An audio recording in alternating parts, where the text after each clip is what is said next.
ওর সুদের টাকায় বাড়ি গাড়ি করছি, ঘুষের টাকায় ঘর, ওই সুদের টাকায় লোভে পড়ে আত্মীয় স্বজন তো দূরের কথা, নিজের বাবা মারে নেই না খবর। ও ভাই নামাজ রোজা কবে ছেড়েছি, ধরেছি সুদের টাকার হাল। ও ভাই সবকিছু ভুলে গেছি যে আচ্ছা এহ পরকাল। ও ভাই এহকালের শান্তি আছে ওই সুদের টাকায়, পরের কালের চিন্তা বাদ দিয়েছি। বন্ধু বান্ধবের সাথে মদের আসক্ত থাকায়।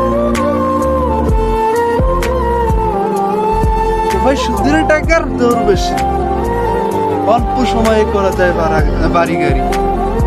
তবে যাদের টাকা দিয়ে রেখেছি তাদের টাকায় চাপ দিয়ে নেই, তাই তারা থাকে অনাহারে। ভাই সুদের টাকা করি কামাই, যায় না তো ঘরের সাল। ভাই ভুলে গেছি যে আছে আমাদের কেউ ফলক না। ও ভাই আত্মীয় স্বজন বাবা মার কারণেই না খবর। আমি বুঝে ভুলে গেছি ভাই, সবার পৃথিবীতে জন্ম নিয়েছি, সবার জন্য বরাদ্দ রয়েছে ওই 3.5 হাত।